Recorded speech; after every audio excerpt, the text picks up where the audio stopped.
Hello बच्चों, welcome back to my YouTube channel Aakash विद्यापीठ।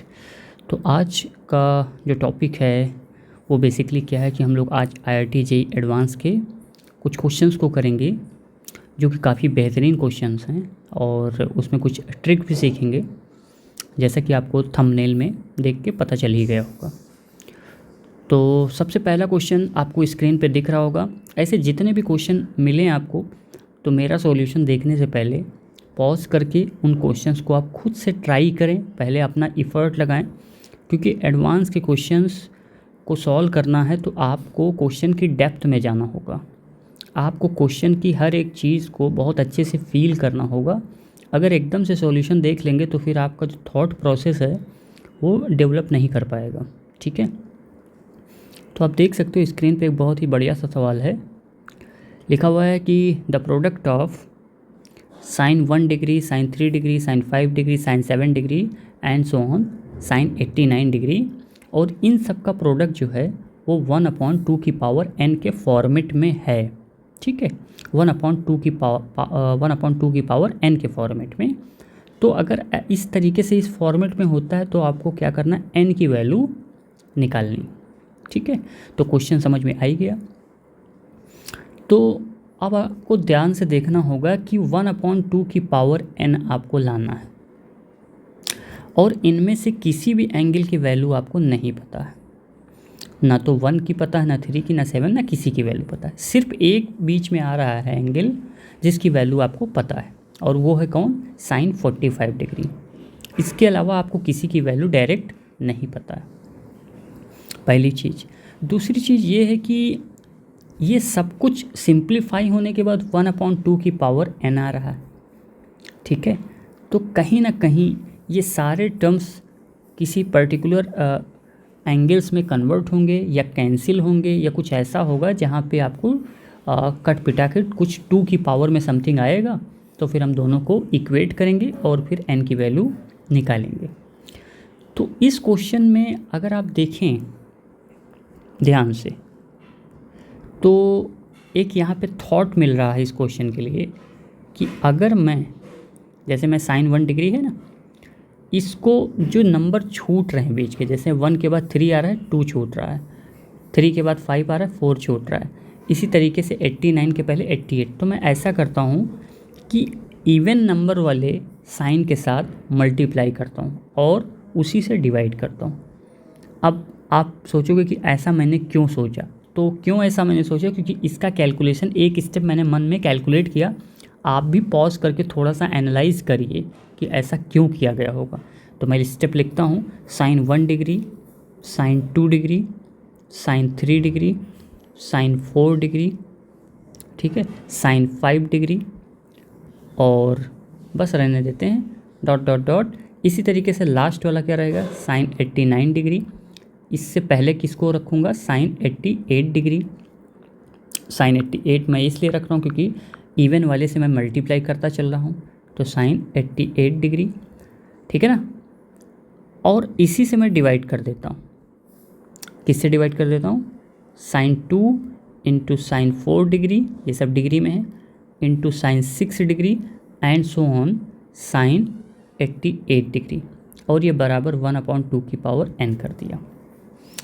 अब एक चीज़ गौर करिएगा, अगर मैं इसका फर्स्ट टर्म ध्यान से देखूं और इस साइन का जो लास्ट टर्म है उसको ध्यान से देखूं, तो क्या मैं कह सकता हूं कि फर्स्ट और लास्ट में एक कनेक्शन बन रहा है। क्या कनेक्शन बन रहा है कि जो 89 डिग्री है वो 1 के साथ कॉम्प्लीमेंट्री बन रहा है, कॉम्प्लीमेंट है एक दूसरे के। इसी तरीके से 2 के साथ 88 का कॉम्प्लीमेंट बन रहा है, 3 के साथ, इसके पहले आएगा 87 के साथ कॉम्प्लीमेंट बनेगा।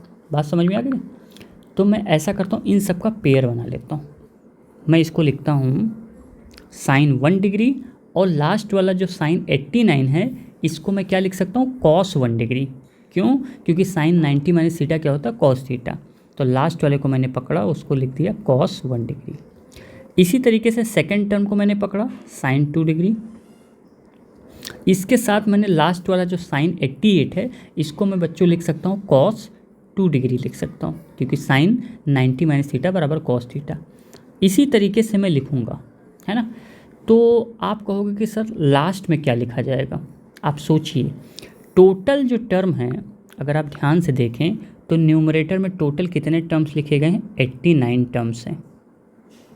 आप देख सकते हो 1 से लेकर 89 तक। इसमें मैं दो दो का जोड़ा बना रहा हूँ, ठीक है। तो टोटल जो जोड़े बनेंगे, अगर मैं बोलूँ कि 89 में अगर दो दो का जोड़ा बनाएं तो कुल कितने जोड़े बनेंगे, तो टोटल आपके जो जोड़े बनेंगे वो 44 जोड़ा बनेंगे, यानी कि 88 टर्म्स निकल जाएंगे बाहर, ठीक। एक बचेगा, और वो एक कौन बचेगा, वो मैं रेड पेन से लिख देता हूँ, वो बचेगा हमारा sin 45 बचेगा। ये किसी का जोड़ीदार नहीं होगा। तो फिर लास्ट वाला टर्म फिर क्या होगा, आप कहोगे कि सर लास्ट में जो टर्म आएगा वो आएगा sin 44, और इसके साथ कौन बैठ जाएगा, इसके साथ बैठेगा sin 46 बैठेगा। लेकिन मैं क्या कर रहा हूँ, हर एक को जो कॉम्प्लीमेंट है उसको मैं कॉस में कन्वर्ट करके लिख रहा हूँ। तो मैं sin 46 को लिख सकता हूँ cos 44, है ना।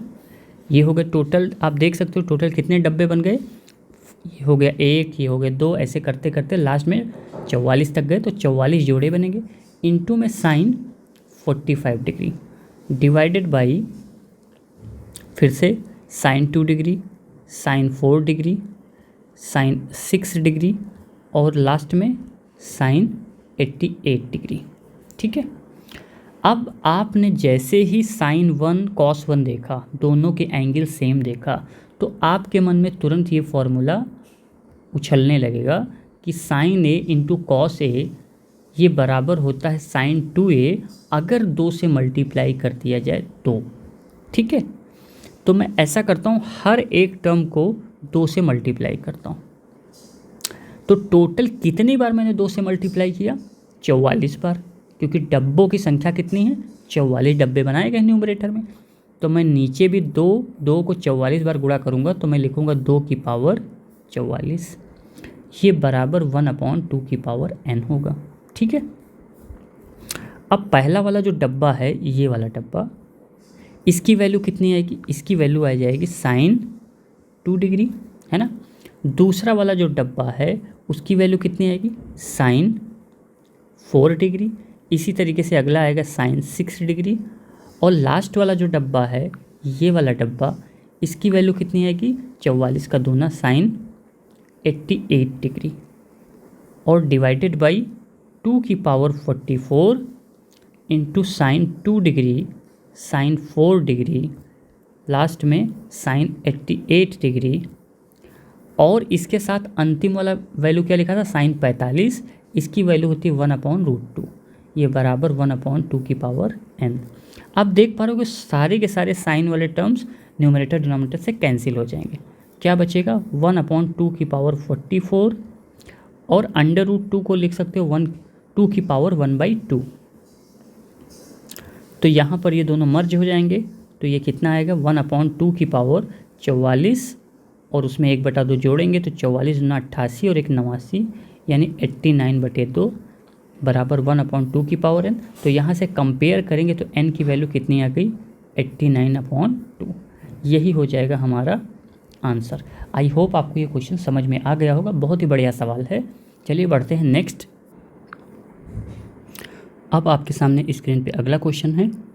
इसमें दिया गया है, given both theta and phi are acute angles and sine theta equals to 1/2, cos phi की वैल्यू है 1/3, then the value of theta plus phi belongs, तो उसके बाद 4 इसके ऑप्शन दिए गए हैं, और वो चारों कैसे, इंटरवल्स में दिए गए हैं। मतलब आपको एग्जैक्ट वैल्यू नहीं बतानी है कि थीटा प्लस फाई की एग्जैक्ट वैल्यू क्या होगी, आपको बस ये गेस करना है कि जो भी वैल्यू होगी, whatever the value of theta plus phi, हमें ये देखना कि इन 4 ऑप्शन में से कौन से ऑप्शन में वो वैल्यू हमारी सेटिस्फाई करेगी। ओके, तो आप इसको भी पॉज करके ट्राई कर सकते हैं। चलिए हम लोग सॉल्यूशन इसका करते हैं। सबसे पहली चीज़ ध्यान से समझना बच्चों, साइन थीटा की वैल्यू 1/2 दी गई, ठीक है। तो आपको ये पता है थीटा की वैल्यू क्या आएगी, यहाँ से π/6 आएगी। क्यों आएगी, क्योंकि थीटा की जो वैल्यू होगी वो 0 से 90 के बीच में होनी चाहिए, क्योंकि बोला गया कि जो एंगल है वो एक्यूट एंगल है। पहली चीज़। अब पता करते हैं कॉस फाई इक्वल टू अगर 1/3 है तो इसके बारे में हम लोग पता करते हैं कि भाई कॉस फाई की वैल्यू अगर 1/3 होता है तो इसका क्या मतलब होता है। तो पहली चीज़ तो ये आप जान लीजिए कि आपको ये पता ही है कि कॉस 0 की वैल्यू होती है 1 और कॉस 90 की वैल्यू कितनी होती है 0। इसका मतलब 0 से 90 की तरफ जैसे जैसे एंगल हमारा 0 से 90 की तरफ बढ़ता है, जो वैल्यू है कॉस की वो घटती है, वैल्यू घटती है, डिक्रीज़ होती है। बात समझ में आया? वैल्यू जो है वो घटती है कॉस में, सिर्फ साइन में उल्टा होता है। साइन में जैसे जैसे आप 0 से 90 की तरफ बढ़ते हैं साइन में वैल्यू बढ़ती है और कॉस में वैल्यू घटती है। तो अगर मैं आपसे कहूँ कि कॉस फाई की वैल्यू 1/3 है, इसका क्या मतलब हुआ? इसका मतलब मैं ये कह सकता हूँ कि जो भी फाई होगा हमारा, जो भी एंगल होगा फाई, वो डेफिनेटली 90 से कम होगा। ठीक है, क्यों? क्योंकि भाई 90 तो तब होगा मतलब 90 पे तो वैल्यू 0 हो जाएगी। और दूसरी चीज़ जो है ये π/3 से ज़्यादा होगा। इस बात को समझिए। मैं इसको साइड में आपको फिर से और अच्छे से एक्सप्लेन करता हूँ कि मैं अगर आपसे कहूँ कि कॉस π/3 की वैल्यू कितनी होती, तो वो होती है 1/2। और अगर आपसे कहा जाए कॉस π/2 की वैल्यू कितनी होती, वो होती है 0। तो देखिए आप जब 60 से 90 की तरफ एंगल को इंक्रीज़ किए, बढ़ाएं, तो वैल्यू जो है 1/2 से 0 की तरफ घट रही है। तो जब 1/2 से 0 की तरफ वैल्यू जाएगी तो कहीं ना कहीं इसके बीच में ही 1/3 आएगा ना, क्योंकि 1/3 तो 1/2 से छोटा होता है। तो जब 1/2 घटते घटते आगे 0 की तरफ वैल्यू जा रही है 1/2 की, तो इसका मतलब कहीं ना कहीं इसको बीच में 1/3 ज़रूर मिला होगा किसी भी एंगल पे, और वो एंगल हमारा क्या है, फाई। इसका मतलब हमको ये पता चल गया कि जो फाई होगा वो 60 और 90 के बीच में होगा। आई थिंक आपको समझ में आ गई होगी मैं आपको क्या समझा रहा हूँ।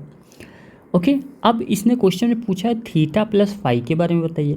तो फाई की रेंज हमको मिल गई 60 से लेकर 90, और थीटा की जो वैल्यू थी वो एग्जैक्ट वैल्यू थी π/6। तो मैं अगर आपसे कहूँ थीटा प्लस फाई के बारे में बताइए, तो इनइक्वलिटी में आप क्या कर सकते हैं, सारे नंबर्स में एडिशन यानी जोड़ने पर इनइक्वलिटी नहीं बदलती। ये सब मैं आपको पहले पढ़ा चुका हूँ। तो अगर मैं सारे के सारे उसमें थीटा ऐड कर रहा हूँ तो थीटा का मतलब मैं π/6 ऐड कर रहा हूँ। तो बीच में मैंने थीटा प्लस फाई लिखा, इधर मैं π/2 में π/6 जोड़ दूँ, और लेफ़्ट में π/3 में π/6 जोड़ दूँ। तो थीटा प्लस फाई की जो रेंज आएगी वो ये वैल्यू तो आ जाएगी 2π/3 जोड़ने पर, और लेफ़्ट साइड पे वैल्यू आएगी π/2। यानी थीटा की और प्लस फाई की जो वैल्यू होगी वो किस रेंज में होगी, वो 90 से 120 के बीच में होगी। तो मेरे ख्याल से इसमें ऑप्शन बी करेक्ट हो जाएगा, π/2 से 2π/3। आई होप आपको इस क्वेश्चन में मज़ा आया होगा। नेक्स्ट क्वेश्चन पे आते हैं। अगला क्वेश्चन भी जेईई एडवांस का सवाल है, तो आप क्वेश्चन को सॉल्व करके देखिए कैसे करना है। मैं इसका सॉल्यूशन बता रहा हूँ, ठीक है। इसमें लिखा हुआ the maximum value of the expression, इस एक्सप्रेशन की मैक्सिमम और वैल्यू बतानी है हमको। तो हमने आपको मैक्सिमम मिनिमम, आपको इस चैप्टर में मैंने मैक्सिमम मिनिमम वैल्यू निकालना ट्रिग्नोमेट्रिक फंक्शन का सिखा रखा है। तो चलिए शुरू करते हैं। जो मैंने आपको सिखाया उसी कॉन्सेप्ट को आगे अप्रोच कराता हूँ। साइन स्क्वायर थीटा यहाँ लिखा है, यहाँ साइन थीटा लिखा, यहाँ कॉस थीटा लिखा, यहाँ साइन स्क्वायर थीटा लिखा। तो मैंने आपको मैक्सिमम मिनिमम का जो कॉन्सेप्ट सिखाया था, तो मैंने आपको कई तरीके बताए थे, कई टाइप बताए थे। तो ख़ास करके मैंने ये भी बताया था कि जब आपको कुछ स्क्वायर वाले टर्म दिखें और जैसे साइन थीटा कॉस थीटा दिख रहा है, तो उस पे आपको क्या करना होता। तो अगर आप ध्यान से देखें, अगर आपको कभी साइन थीटा कॉस थीटा एक साथ नज़र आता है तो आपको उसके देखकर क्या फीलिंग आती है कि आप इसको साइन 2 थीटा में लिखना चाहेंगे, है ना। इसका मतलब मैं इस वाले sine theta into cos theta को साइन 2 थीटा में कन्वर्ट कर सकता हूँ। तो इसका एंगल तो डबल हो गया बीच वाले का, लेकिन लास्ट वाला और फर्स्ट वाले का एंगल तो थीटा थीटा है। ओके, तो फिर ऐसा करता हूँ कि मैं इसको भी डबल एंगल में कन्वर्ट कर दूँ, इसको भी डबल एंगल में कन्वर्ट करूँ। कैसे? मैंने आपको बच्चों कुछ फॉर्मूले सिखाए थे।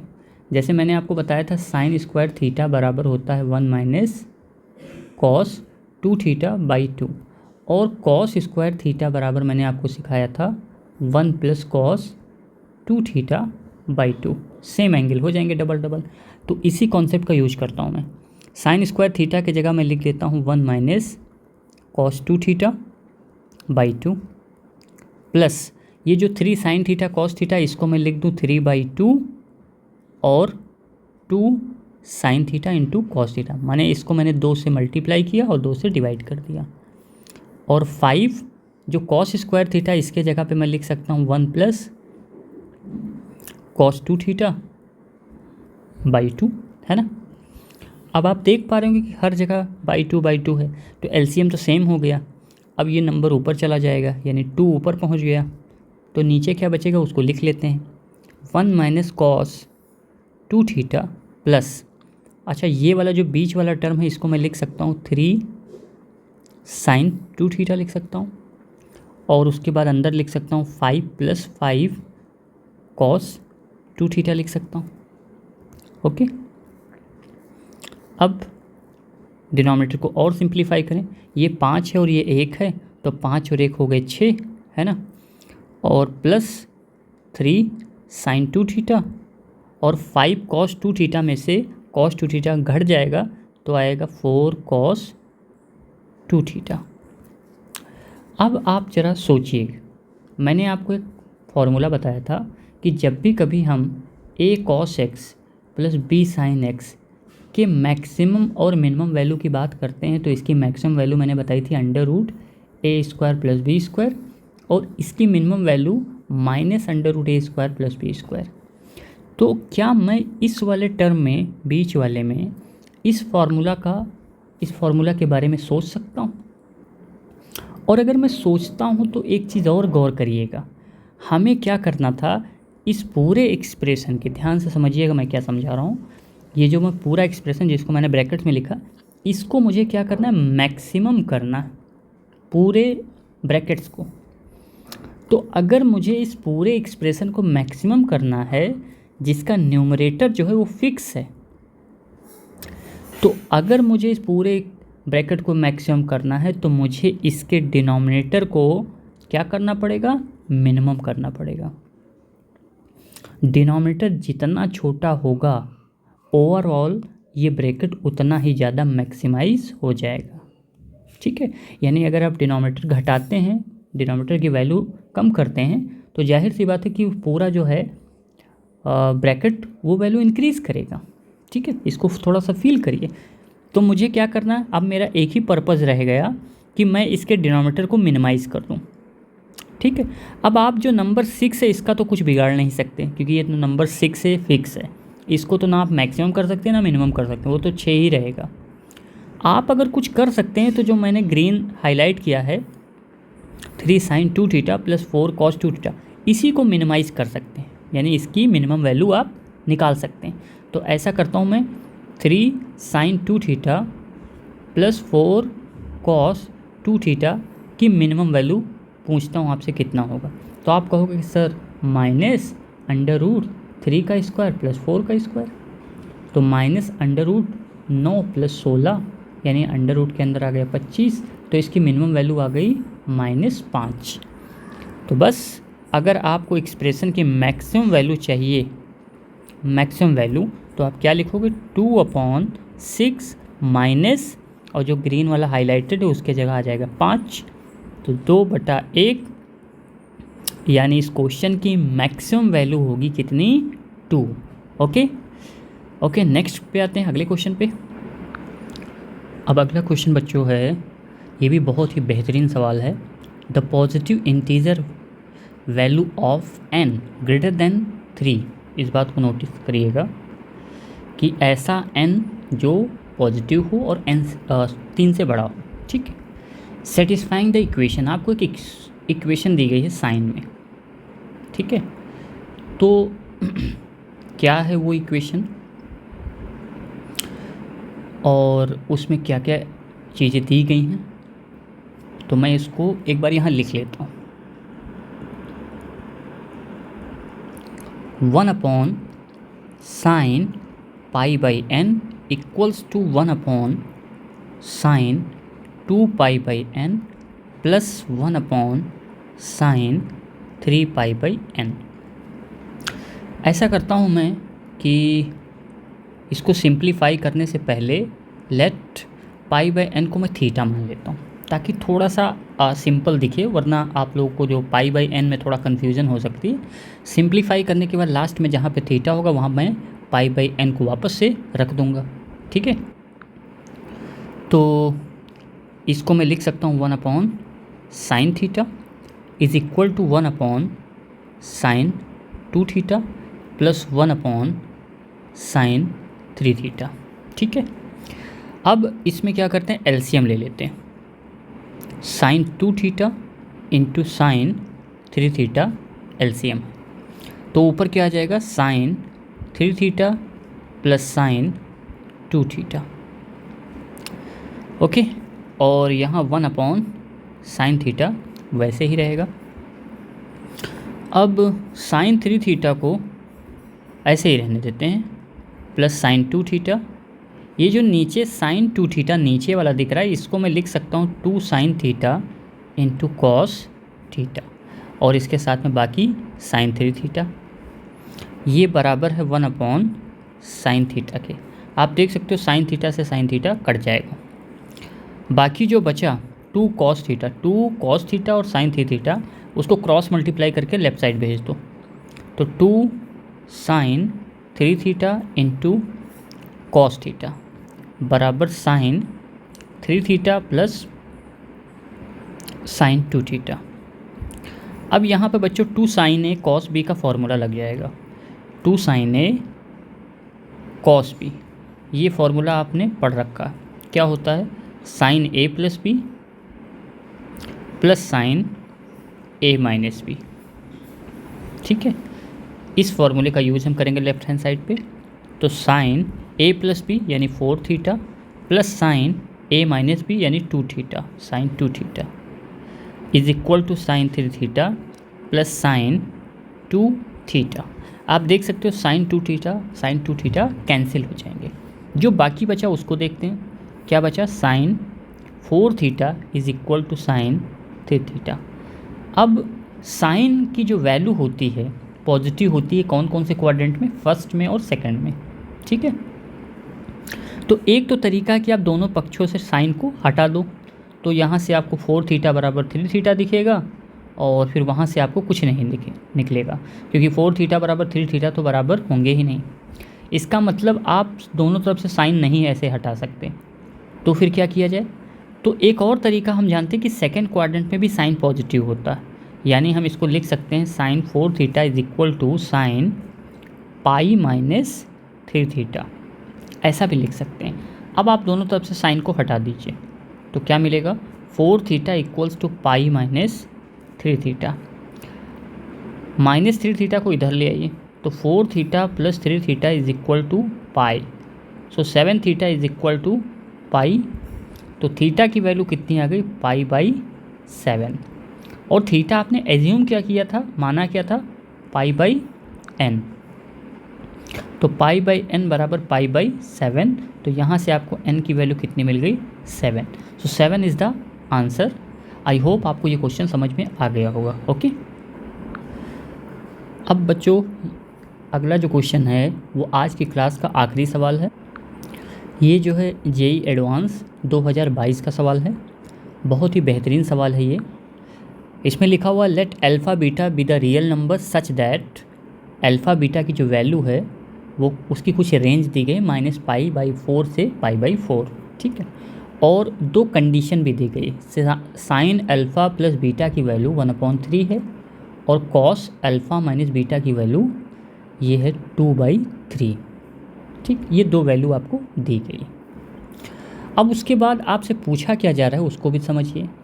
कहा गया है कि then the greatest integer less than और इक्वल टू, ये जो लिखा गया है the greatest integer less than और इक्वल टू, फिर उसके बाद एक एक्सप्रेशन दिया गया।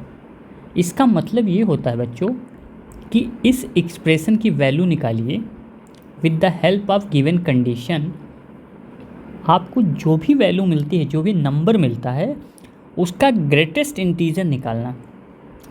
मेरे ख्याल से ग्रेटेस्ट इंटीजर सभी को पता होगा कि ग्रेटेस्ट इंटीजर जैसे 3.5 अगर पूछा जाए तो इसका ग्रेटेस्ट इंटीजर होता है 3। अगर आपसे कहा जाए -4.7 का ग्रेटेस्ट इंटीजर बताइए तो इसका ग्रेटेस्ट इंटीजर होता है -5। तो बस आपसे यही कहा जा रहा है कि आपको लास्ट में ग्रेटेस्ट इंटीजर लेना है इस एक्सप्रेशन का और आंसर देना है। ठीक है, तो मेरे ख्याल से आपको क्वेश्चन समझ में आ गया होगा। अब क्वेश्चन समझ में आ गया, लेकिन क्वेश्चन इतना भी आसान नहीं, थोड़ा सोचने वाला सवाल है। तो मैं क्या करता हूँ, ये जो अंदर वाली चीज़ लिखी है, अंदर वाला एक्सप्रेशन, इसको सिर्फ सॉल्व करता हूँ। लास्ट में जो आएगा, जो भी वैल्यू निकल के आएगी, उसका हम लास्ट में क्या करेंगे, स्क्वायर कर देंगे। तो मैं ऐसा करता हूँ कि लेट अंदर वाली वैल्यू को कुछ मान लेता हूँ। लेट से कुछ भी मान लो, p मान लो, a मान लो, p मान लो। तो मैं लिख लेता हूँ p बराबर sine alpha divided by cos beta plus cos beta by sine alpha plus cos alpha by sine beta plus sign beta by cos alpha. ये हो गया p। अब इसमें हम दो कंडीशन का यूज़ करेंगे। अब ध्यान दीजिएगा, ये दो कंडीशन हमको दी गई कि साइन अल्फ़ा प्लस बीटा की वैल्यू 1/3 है और कॉस अल्फ़ा माइनस बीटा की वैल्यू होती है 2/3। ये प्रश्न में है। अब आप उल्टा थोड़ा सोचिए, आप ये सोचिए कि कॉस अल्फ़ा माइनस बीटा आपको दिखेगा कैसे।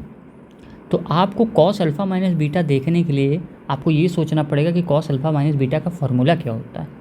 वो होता है cos alpha cos beta plus sine alpha sine beta. और इसी तरीके से साइन अल्फ़ा प्लस बीटा अगर आपको पाना चाहते हैं तो आप साइन अल्फ़ा प्लस बीटा को उल्टा सोचिए कि इसकी वैल्यू होती है sine alpha cos beta plus cos alpha sine beta. तो अब हम क्या करेंगे, इन चारों टर्म को देखेंगे और कोशिश करेंगे कि दो दो का पेयर कुछ बनाएं, ताकि जो है हम इन दोनों जो गिवन कंडीशन उनका यूज़ कर सकें।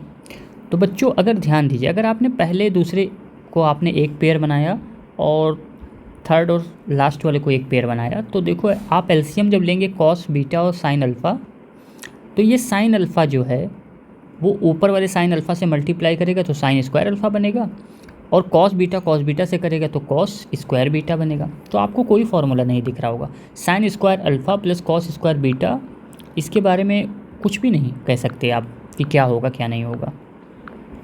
तो अब क्या करें हम, अब ऐसा करते हैं कि हम बदल देते हैं pattern, sine alpha by cos beta.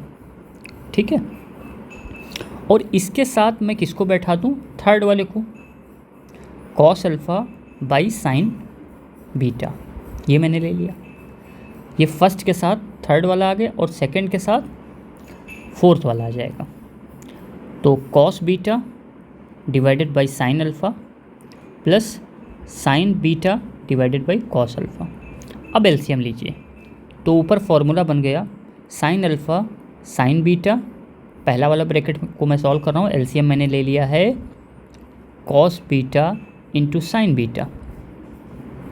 तो क्या दिख रहा है आपको, sine alpha sine beta plus cos alpha और कॉस बीटा, प्लस दूसरे ब्रैकेट में हमने एलसीएम क्या ले लिया, साइन अल्फ़ा कॉस अल्फ़ा। तो क्या मिलेगा यहाँ मिल जाएगा cos alpha cos beta plus sine alpha sine beta. Okay, तो आप देख पा रहे होंगे कि पहला वाला जो डब्बा है इसका न्यूमरेटर फार्मूला बना रहा है किसका, कॉस अल्फ़ा माइनस बीटा का।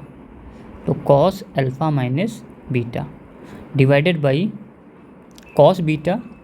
अच्छा एक चीज़ और करते हैं, रुक जाइए थोड़ा और सोचते हैं।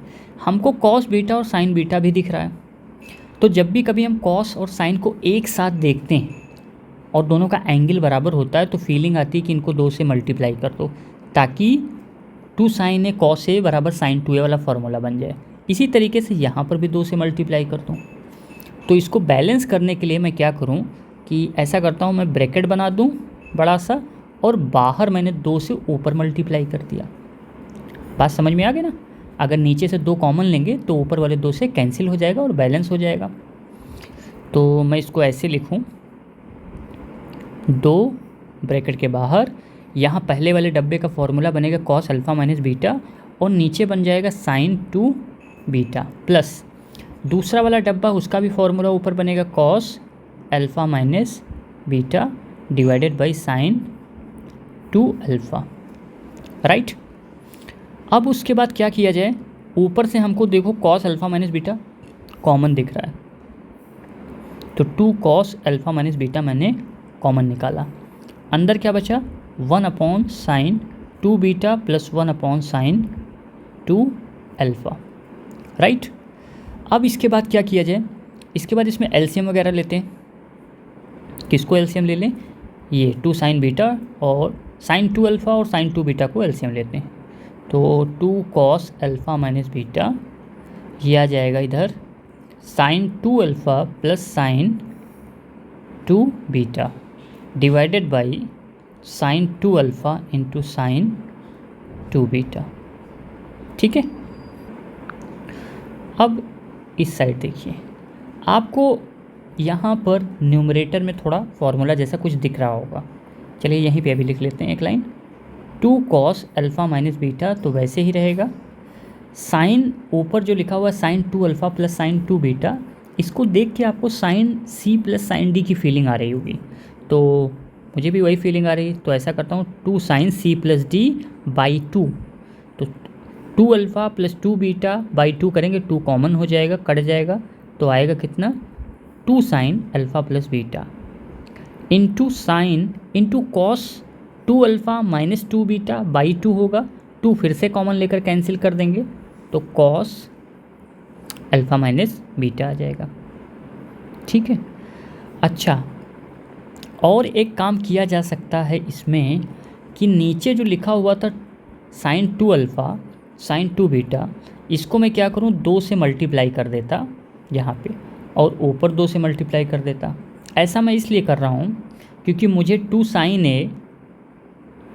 ए साइन बी का फॉर्मूला दिख रहा है। 2 साइन ए साइन बी का फॉर्मूला क्या होता है बच्चों, कॉस ए माइनस बी यानी 2 alpha minus 2 beta minus cos A plus B यानी 2 अल्फ़ा प्लस 2 बीटा, ओके। और एक बाहर से 2 तो था ही, तो टोटल कितने 2 मिल गए, 2 2 2 यानी टोटल हो गए 8, तो 8 लिख लीजिए बाहर। और इसके साथ बचा कितना, कॉस अल्फ़ा माइनस बीटा बाहर था पहले से। अच्छा, एक चीज़ और गौर करिएगा, कॉस अल्फ़ा माइनस बीटा यहाँ भी आ रहा है और न्यूमरेटर में एक जगह और आ रहा है, तो दोनों मिल के हो जाएंगे 8 cos square alpha minus beta into sine alpha plus beta divided by, यहाँ पर देखिएगा cos 2 alpha minus 2 beta minus cos 2 alpha plus 2 beta दिख रहा है। अब ऐसा करूँ मैं, ऊपर मुझे साइन के 2 एंगल दिख रहे थे, मैंने साइन अल्फ़ा प्लस बीटा दिख रहा है और कॉस अल्फ़ा माइनस बीटा दिख रहा है, तो मैं ऐसा करता हूँ कि ये जो वाला जो है कॉस वाला, कॉस 2 अल्फ़ा माइनस बीटा, क्या मैं इसको ऐसे देख पा रहा हूँ कि cos 2 times alpha minus beta लिखा हुआ और minus cos 2 times alpha plus beta मुझे दिख पा रहा होगा। मैंने 2 कॉमन ले लिया सिंपली। तो यहाँ पे अगर आप डिनोमिनेटर को गौर करें, न्यूमरेटर तो ऐसे ही रहेगा, डिनोमिनेटर को अगर गौर करें आप तो कॉस 2 थीटा का फॉर्मूला बन रहा है इसमें और दूसरे वाले में, और कॉस 2 थीटा के कई फॉर्मूले हमने पढ़े हैं, लेकिन हम जो पहले वाला जो है कॉस 2 अल्फ़ा माइनस बीटा, उसकी जगह कौन सा फॉर्मूला लगाएंगे, उसकी जगह लगाएंगे 2 cos square alpha minus beta minus 1, ठीक है। आप कहोगे सर ये वाला क्यों लगा रहे हैं, वो इसलिए लगा रहा हूँ बच्चों क्योंकि मुझे ऊपर भी cos square alpha minus beta दिख रहा था, इसलिए माइनस जो दूसरा वाला है formula cos 2 alpha plus beta second term, उसकी जगह हम लोग फॉर्मूला लगाएंगे 1 माइनस 2 साइन स्क्वायर अल्फ़ा, ठीक है। यानी मैं लिखूँगा उसको 1 minus minus plus 2 sine square alpha plus beta लिखूँगा, ओके। अब आप देखिए उसके बाद क्या किया जाए, तो 8 cos square alpha minus beta into sine alpha plus beta, ऐसे ही रहेगा। नीचे ध्यान से देखें तो 2 cos square alpha minus beta ऐसे ही रहने दो, -2 plus 2 sine square alpha plus beta. नीचे से 2 कॉमन लेंगे और ऊपर से 8 को काटेंगे तो ऊपर बचेगा 4। ठीक है, तो 4 cos square alpha minus beta into sine alpha plus beta divided by cos square alpha minus beta -1 plus sine square alpha plus beta. अब गौर करिएगा, मुझे कॉस अल्फ़ा माइनस बीटा की वैल्यू दी गई 2/3 और साइन अल्फ़ा प्लस बीटा की value दी गई 1/3। सारी value इसमें रख दो, तो 4 कॉस अल्फ़ा की वैल्यू है 2/3 का होल स्क्वायर इंटू साइन की वैल्यू दी गई है 1/3 डिवाइडेड बाई कितना है 2/3 का होल स्क्वायर -1 और प्लस 1/3 का होल स्क्वायर। इसको सिंप्लीफाई करें तो कितना आ जाएगा, ऊपर 2 दूनी 4, 4 चौके 16 और 3 त्रिका 9, त्रिक 27, 16/27 आएगा। और नीचे आएगा 2 दूनी 4 और यहाँ 1 4 और 1 5/9 -1। एलसीएम लेकर सिंप्लीफाई करें तो 16/27 और ये डिवाइड होगा 4/9 के। ठीक है, तो 4 चौके 16 और 9 त्रिक 27, यानी कितना आया नहीं माइनस में आएगा ना, क्योंकि नीचे वाला नेगेटिव नंबर आ रहा है, तो -4/3 आएगा। ठीक है, ये वैल्यू किसकी आई, p की वैल्यू आई -4/3। हमने p माना किसको था, अंदर वाले का, तो हमें वैल्यू चाहिए थी स्क्वायर की, तो इसका स्क्वायर करते हैं। p स्क्वायर की वैल्यू आएगी 16/3। अब हमें क्या करना, इसी का ग्रेटेस्ट इंटीजर 16/3 क्यों लिख दिया मैंने, 16/9 लिखना था, तो 16/9 आएगा। अब मैं क्या करूं, 16/9 का ग्रेटेस्ट इंटीजर लूँगा, तो मेरे ख्याल से ये 1 पॉइंट समथिंग होगा, है ना, क्योंकि अगर 2 टाइम्स होगा तो 18 हो जाएगा। तो 1 पॉइंट समथिंग का ग्रेटेस्ट इंटीजर कितना होता है बच्चों, 1 होता है। So the final answer will be 1। I hope आज का लेक्चर आपको समझ में आया होगा।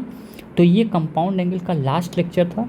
अब जो अगली क्लास होगी हमारी, जो अगला लेक्चर्स जितने भी सारे आएंगे वो क्वाड्रेटिक इक्वेशन के आएंगे।